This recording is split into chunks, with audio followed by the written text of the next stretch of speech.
Out in the Dry Willow Valley, where the wind seemed older than the land itself, there lived a man named Luke Harland. Folks never talked much about Luke, not because they disliked him, but because there simply wasn't much to say. A lone rancher, a worn-out hat, a tired horse, and a kind of silence around him that felt earned. Luke wasn't poor because he was lazy. He was poor because the land had decided he should be. His ranch sat on 30 acres of stubborn earth, ground that cracked in the summer, froze in the winter, and offered nothing without a fight. Luke fought anyway, every day. But on the afternoon the storm rolled in. He wasn't fighting the land.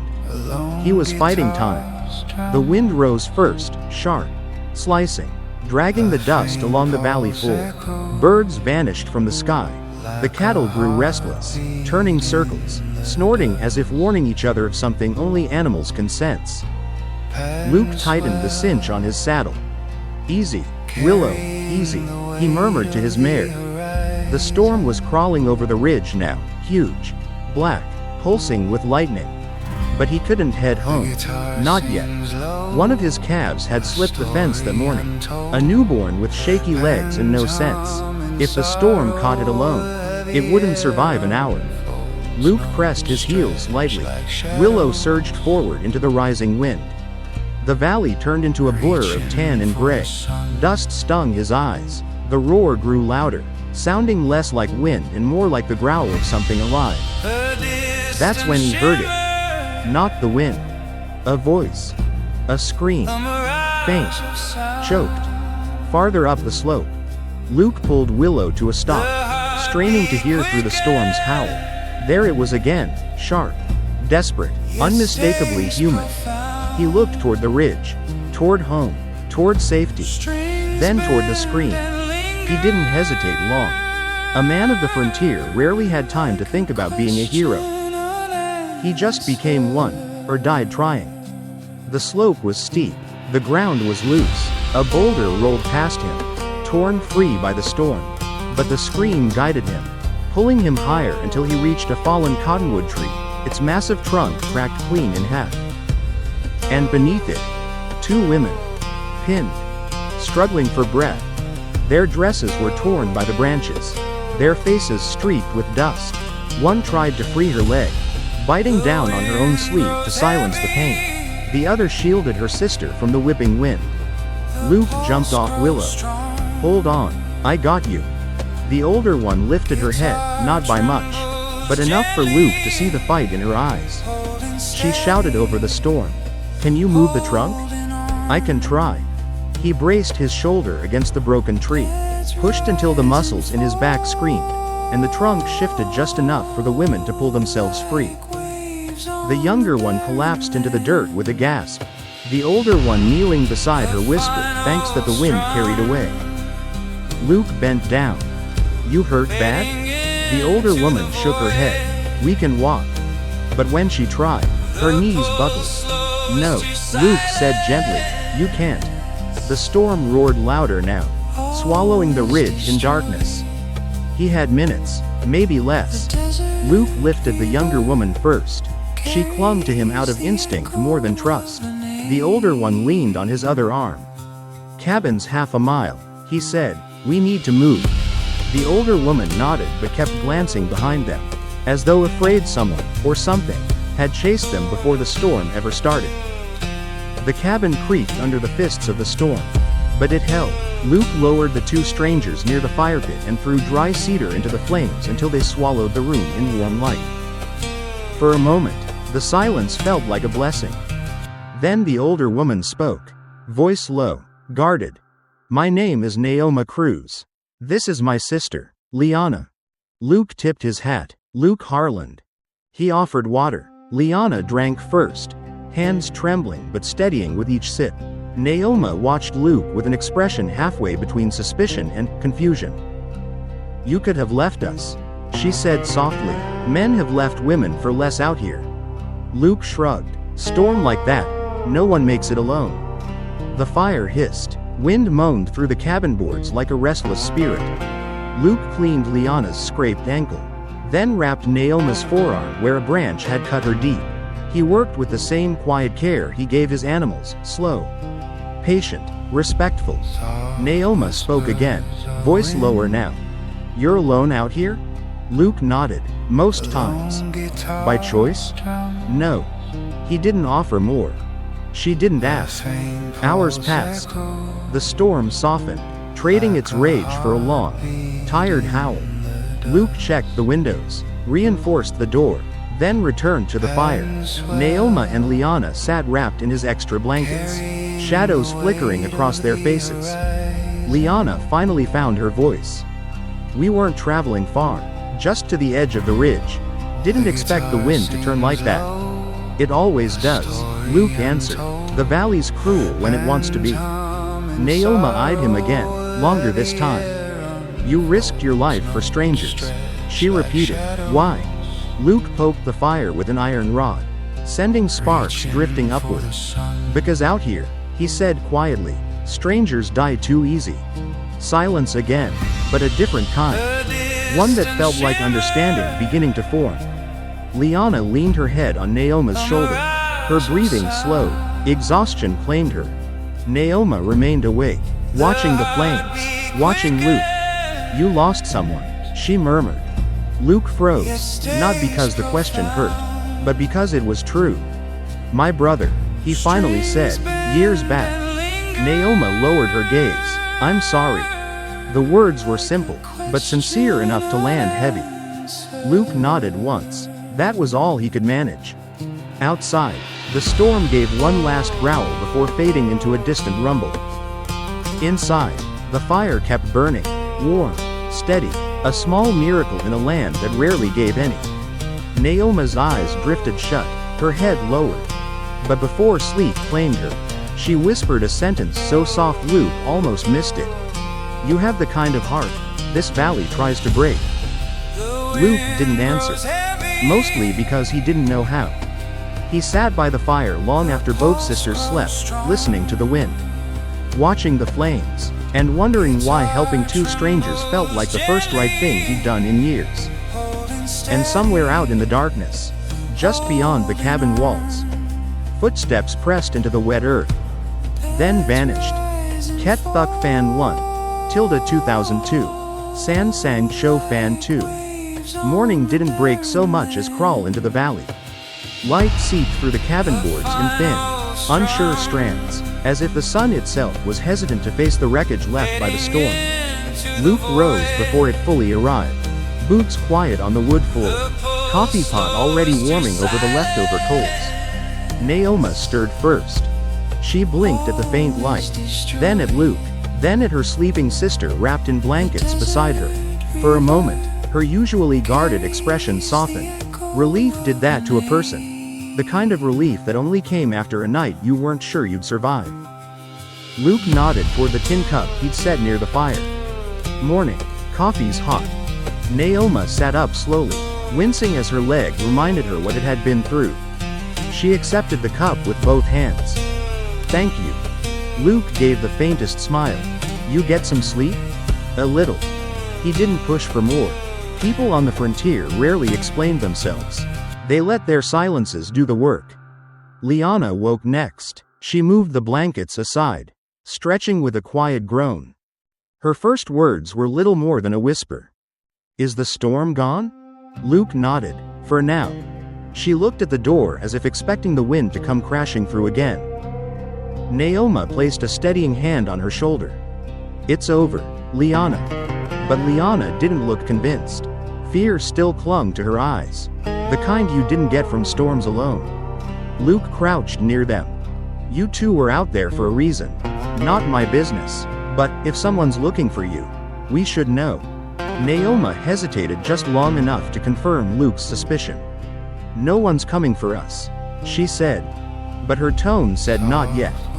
Luke didn't push, not then, not with their hands still trembling from the cold. What he did instead was offer the one thing he still had in abundance. "Eat first," he said, "talk later." He set dried meat, warm beans, and biscuits on the table. Nothing fancy, but Neoma and Liana ate the way folks eat when hunger has been gnawing at them for days. Luke watched them, not suspicious, not curious, just aware. Something about these two was wrapped in trouble. Trouble with footsteps, trouble with names, trouble that might be heading straight for his door. Still, he didn't regret saving them. Not even for a heartbeat. When they finished, Luke stepped outside to check the damage. Dry Willow Valley stretched before him like a wounded animal, trees split. Fences down, gullies carved deep by the rain. The air smelled of wet dust and cedar bark torn clean off. Bootprints dotted the mud. Fresh. Leading toward the cabin. And away from it. He crouched, fingers brushing the indentations. Not his. Not the sister's. Not cattle. Human. Heavy footfall. A man who knew how to move quiet, even in mud. Luke straightened slowly. Someone had been here. Last night. While the three of them slept. His jaw clenched. Inside the cabin, Neoma tied her hair back, preparing to stand. Luke re-entered, wiping the mud from his hands.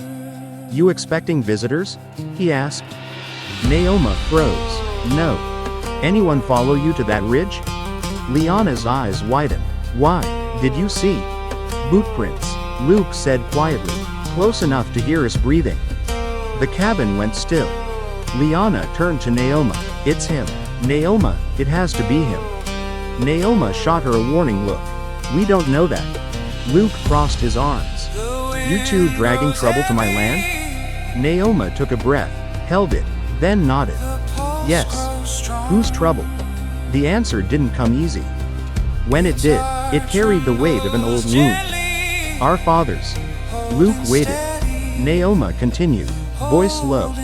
"He died last winter, but the land he left, the men he crossed, the debt he carried, none of that died with him." Liana spoke next, softer. "A man named Clayton Burr thinks our father owed him a claim. He wants the land, wants us off it." Luke recognized the name like a man recognizes the shadow of something that once chased him.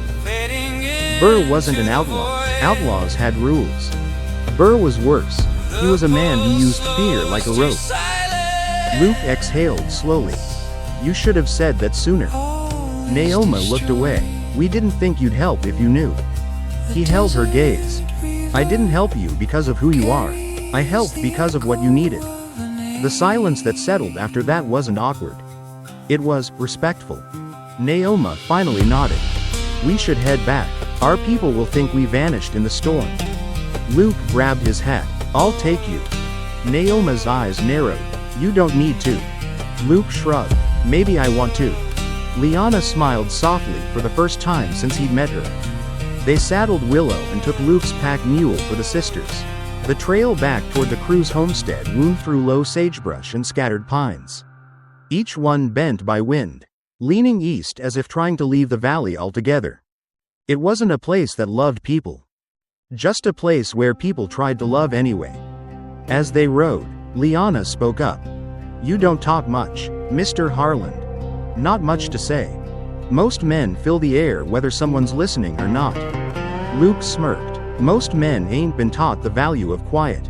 Neoma glanced sideways at him. "Your brother teach you that?" Luke's grip on the reins tightened. Some lessons cost more than others. She didn't pry. She respected silence too. The Cruz homestead came into view near midday, a collection of adobe houses built into the hillside. Sheltered from the wind, smoke rising thinly from the chimneys. Children paused their chores when they saw the riders approaching. Women stepped onto porches. Men moved to the front with shovels, axes, anything that could double as a weapon. Trust wasn't something they gave easily. Not to strangers. Especially not to a lone white rancher riding in with two of their own. An older woman hurried forward. Gray hair braided tight, eyes wide with fear. "Neoma, Liana, Dios mío. Where have you been?" "Mama," Neoma said as she dismounted with a wince. Their mother pulled both daughters into her arms, her hands checking their faces, their limbs, her voice trembling between relief and anger. "You should have been home before the storm. You could have." She stopped when she noticed Luke. Her eyes narrowed. "Who is this man?" Neoma stepped between them. "He saved us. If not for him, we'd still be under that cottonwood tree. The mother looked Luke up and down, measuring him, weighing him, deciding what kind of soul he carried. After a long moment, she nodded once. "Then you are welcome here." Luke tipped his hat politely. But trouble never lets respect have the last word. From the far barn, a male voice echoed. "Well, I'll be damned, Luke Harland." Luke froze. He knew that voice. Years hadn't softened it. If anything, they'd sharpened it. A man stepped into the sunlight, wiping sweat from his brow. Tall, broad, eyes too familiar. Jed Cormack. A man Luke once called friend, before life split them down the middle. Jed spit into the dirt. "Didn't expect to see you riding anywhere near decent folks." Neoma stiffened. Liana moved closer to her. Luke kept his voice level. "Storm brought me here." Jed nodded sarcastically. Storms bring all kinds of trash. The insult wasn't new, but the sting still lived somewhere in Luke's chest. Before Luke could speak, Neoma stepped forward. "He saved our lives. I won't let you shame him on our land." Jed's eyes flicked to her, but he didn't push further. "Not today." He walked off, muttering something about men who should have stayed buried with their brothers. Luke didn't react. Outwardly. Inside, the words landed like a stone. Neoma saw it. Her voice softened. "You don't need to stay here, Luke. My mother will take care of us from now." He shook his head. "Someone followed you last night. If it's Burr, he's not done. You'll need more than family." Neoma swallowed. "Why are you involving yourself in this?" Luke looked toward the distant ridge, where storm clouds still hovered like memories that refused to leave. "Because leaving folks behind, I've made that mistake before." He met her eyes, held them, "and I ain't making it again." For the first time, Neoma didn't look away. She stepped closer. Her voice carried the quiet strength of a woman who'd survived more than storms. "Then stay, at least for today." Luke nodded once. A decision made not with words, but with the sound of the wind shifting. That evening, the Cruz family gathered for a meal they insisted Luke share. Adobe walls glowed warm in the firelight. The smell of beans, roasted peppers, and fresh tortillas filled the air, simple food, but made with hands that knew how to stretch little into enough. Luke sat near the doorway, as if afraid to take up space he didn't deserve. Children peeked around corners to study him. Mothers whispered about him. Men kept their distance, unsure whether he was danger or blessing. Neoma sat beside him, her legs still hurting but her expression calmer than he'd seen it yet.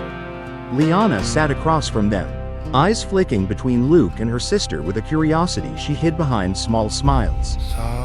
Halfway through the meal, their mother finally spoke to him. "You have a quiet way, Mr. Harland.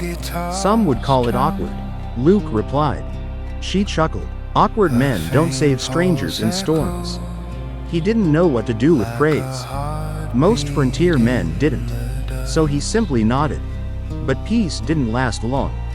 Not in Dry Willow Valley. Not in stories like this. A loud knock thundered on the wooden gate. 3 times. The room froze. Men reached for tools. Children ducked behind chairs. Neoma and Liana exchanged a look Luke didn't miss, a mix of fear and expectation. The Cruz mother's face went pale. Luke stood slowly. "Who is it?" he whispered. Neoma answered with a voice tight as a pulled bowstring. "Clayton Burr." Luke exhaled, jaw tightening. "Get your women inside. Bar the back door." The Cruz mother herded the younger children into the inner room. Men spread out, gripping hatchets and thick branches, anything that might stand between their families and violence. The knocking came again. 3 times. Relentless. As patient as death. Luke stepped onto the porch. Dust swirled around his boots. The last glow of sunset cast long scars of shadow through the valleys. A group of riders waited at the gate. At their center sat a man in a black duster coat, posture relaxed, hat tipped low. Clayton Burr. He looked at Luke with a slow smile, one that had no warmth, only teeth. Well, Burr drawled. Didn't expect you to answer the door. Luke didn't move. You followed them through a storm. I follow opportunity wherever it blows. Burr leaned forward in his saddle. Now step aside, Harland. I'm here for the Cruz sisters. Luke didn't step aside. Didn't blink. Didn't breathe for a long second. Burr noticed. Oh, he said softly, you're getting involved. The dust carried a cold silence between them. Then Burr's smile faded. That's a mistake, Luke. Luke's voice came out steady as the land beneath their feet. Some mistakes are worth making. Burr stared at him for a long, dangerous moment. Then he spoke words that would change the next 45 minutes of all their lives. Then this valley's gonna bury you, just like it buried your brother.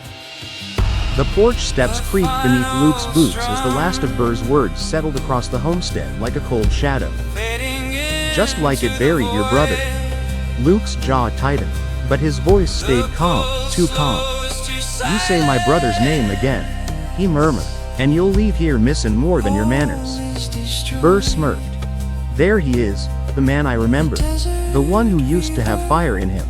Before life stole it. Luke didn't rise to the bait. He wasn't 17 anymore. He wasn't reckless. He was controlled. And that scared Burr far more.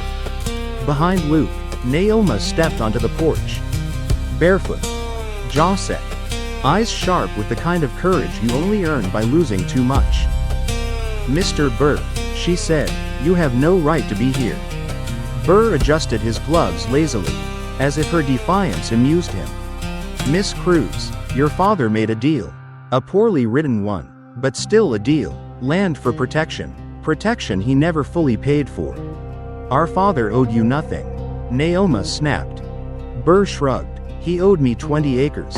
I'll settle for 10. Liana's voice rose from behind the porch rail. 10 acres? That's half our home. Half of a broken home isn't much. Burr replied, smiling. Luke stepped between Burr and the sisters. You turn around, he said, quiet as a settling storm, and take your men with you. Burr leaned forward in his saddle, eyes gleaming. And if I don't? Luke didn't blink. Then you'll find out what my brother taught me before he died. Silence. Not peaceful. Sharp. Burr studied Luke, face unreadable. Then he laughed, a short, cruel sound. You always did have more guts than sense, Harland. He pulled gently on the reins. You have until sundown tomorrow. After that, the Cruz land is mine. Neoma stepped forward. You can't. I can. Burr cut in. And I will. He tilted his hat toward Luke. Enjoy your last quiet night, rancher. The riders turned. Hooves kicked up dust. Shadows swallowed them as they disappeared down the ridge. Inside the house, the tension hung thick as smoke. The Cruz men whispered angrily. The women murmured prayers. Children peeked through cracks in the wall, trying to understand fear that wasn't theirs yet, but soon would be. Neoma closed the door behind them and pressed her palms against it, breathing hard. He's not bluffing, she said.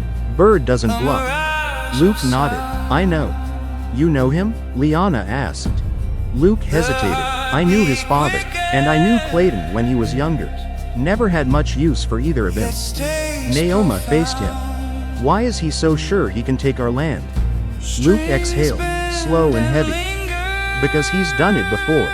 To families who didn't have strength or help. The word lingered. Help. Liana stepped closer, her voice cracking. What do we do? Luke looked at her, at the fear, at the exhaustion, at the storm still lingering in her eyes. Then he looked at Neoma, steady, stubborn, ready to fight even on a wounded leg.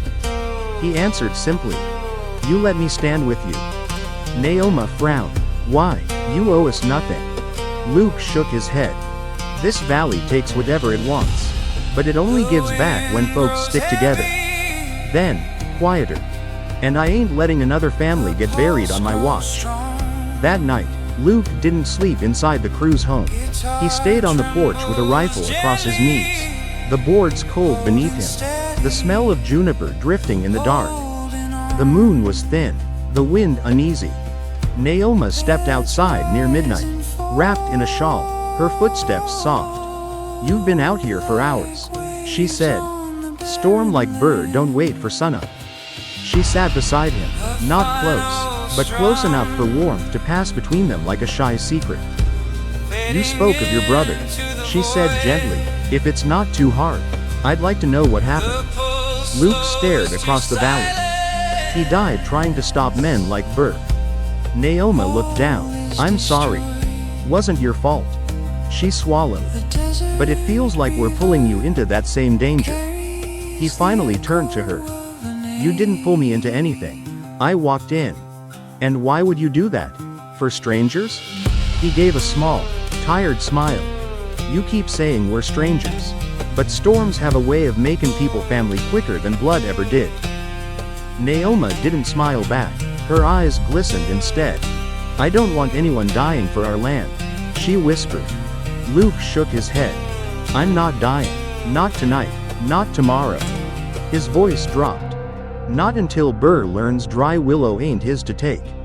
Neoma exhaled shakily. A long silence stretched between them. Then she said the words like a confession. "I'm afraid, Luke." He didn't reach for her. Didn't touch her. He let his voice do the holding. "Fear don't mean weakness. It means you're still alive to fight." Her breath steadied. "One more thing," she said softly. "Liana, she looks strong. But she breaks easier than she lets on." "I know," Luke murmured. "How?" "Same way I know you don't." Their eyes met, brief, warm, unguarded. It was the first moment between them not carved by circumstance, but by choice. Morning arrived with the smell of dust and wood smoke. Burr's deadline hung in the air like a noose. Luke gathered the crew's men at the corral. "You got tools. You got horses. You got grit," Luke said, "but you don't have structure. And that's what Burr counts on." The eldest crew's son, Mateo, crossed his arms. "And you think you can organize us?" Luke didn't argue. He simply began. "You," he pointed to one man, "fix the north fence. They'll come through the low ground. You too, dig firing divots behind the water trough. Gives you cover if they push in close. Mateo, you keep the women and children in the storm shelter. Don't open it for anything except my voice." The men stared at him. Not unsure. Not angry. Respectful. Mateo nodded. "You know this kind of fight." Luke nodded back. "Wish I didn't." Neoma and Liana watched from the shade. "What do you think of him now?" Liana whispered. Neoma crossed her arms. "I think he knows how to lead." "That's not what I meant." Neoma looked away. "I know." Liana stepped closer. "Neoma, last night, you talked with him. You stayed out there a long time." "It wasn't like that." "I didn't say it was." Liana's voice softened. "But maybe it could be." Neoma closed her eyes briefly. "I don't know what it could be." Liana touched her arm. "You don't have to know. Not now." By midday, the defenses were set. Luke checked his rifle, then strapped on the one thing he hadn't worn in years. His brother's old revolver. The leather holster felt heavy, full of memory and mistakes. Neoma approached as he adjusted the buckle. "You don't need both guns," she said. Luke didn't look at her. "Yes, I do." "For Burr?" "For me." Neoma studied him. "You carry guilt the way some men carry whiskey. Guilt's lighter. It'll kill you just the same." He finally met her eyes. "Maybe." She shook her head.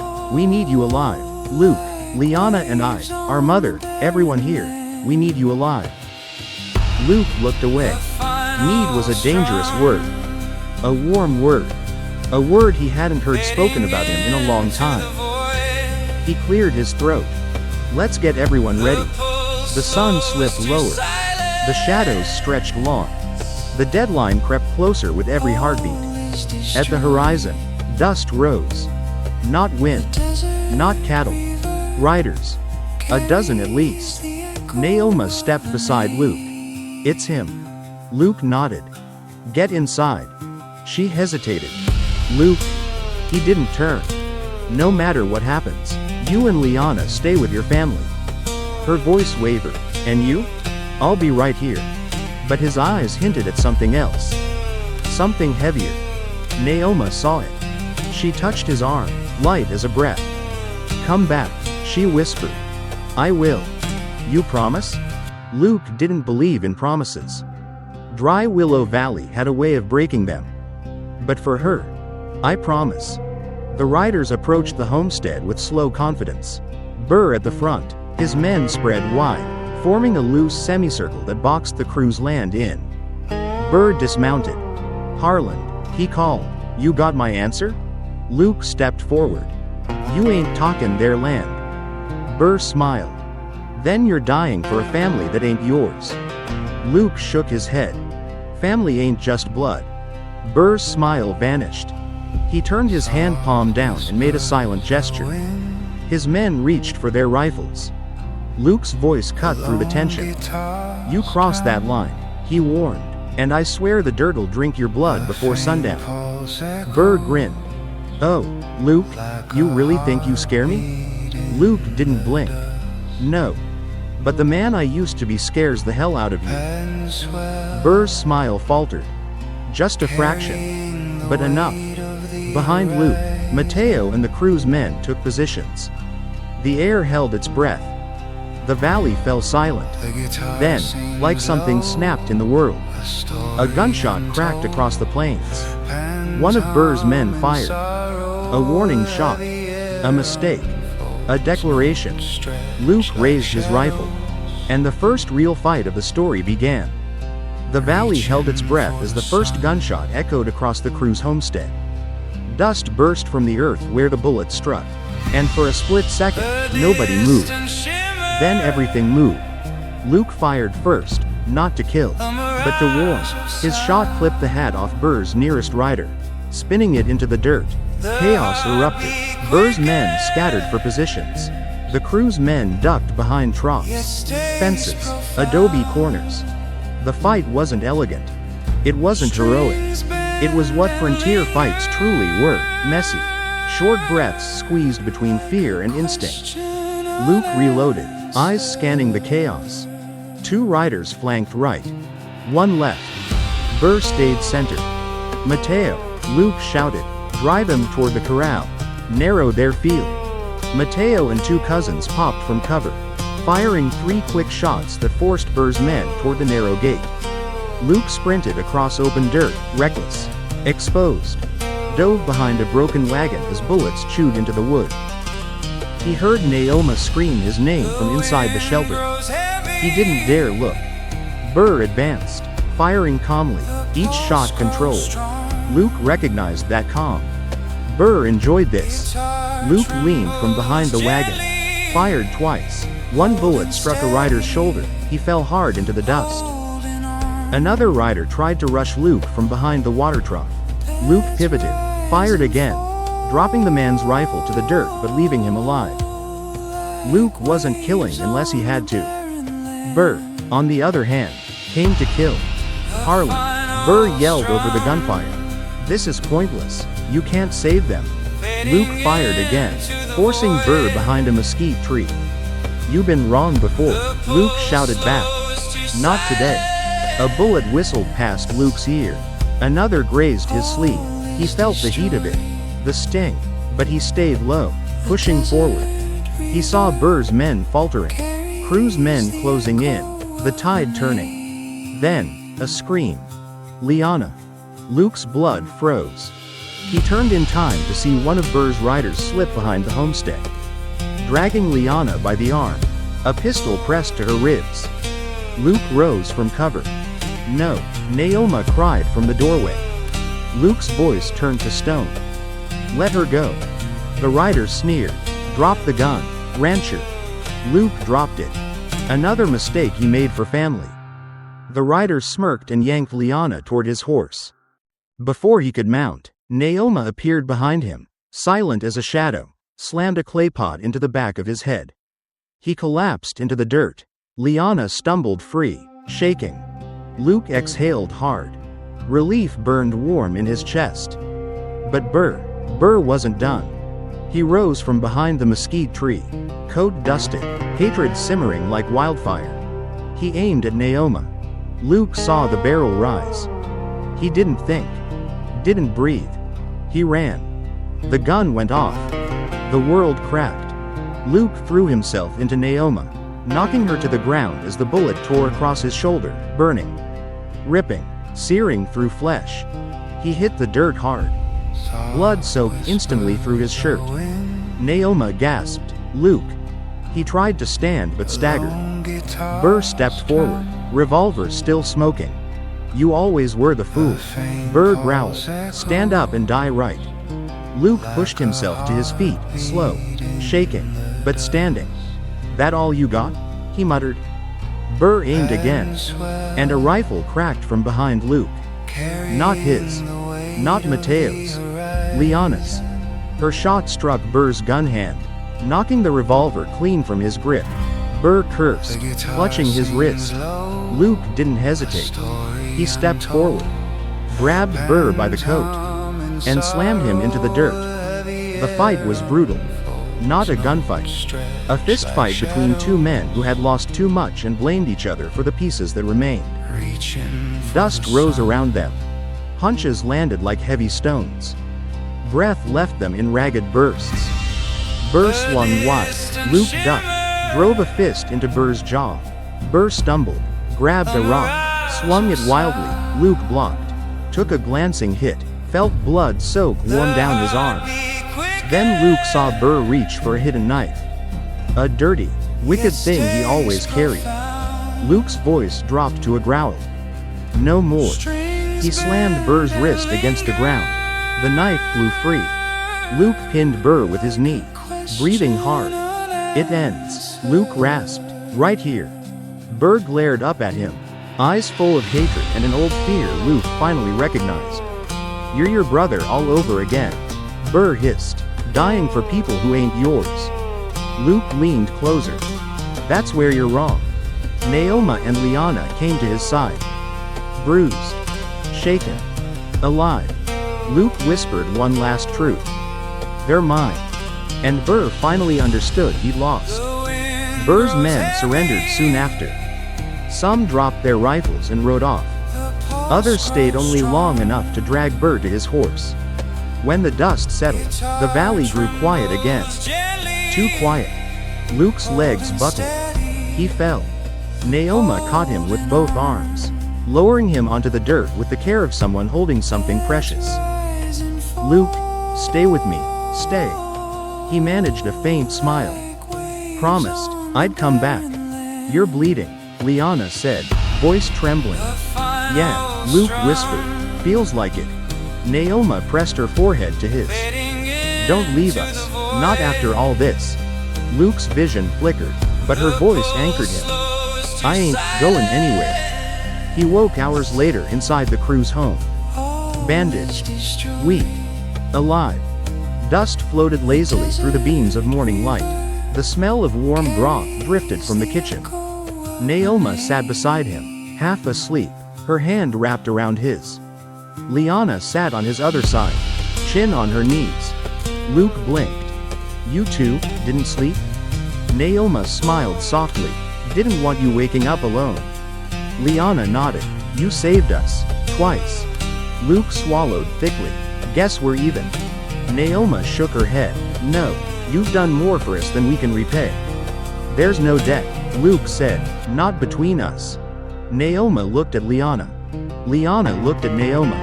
A silent conversation passed between them, long, emotional, full of everything they had survived together. Neoma spoke first. "Luke, our family, this land, everything we are, we want you in it." Luke's breath caught. Liana added, voice barely above a whisper. "Not as a guest, not as a savior, as someone we choose."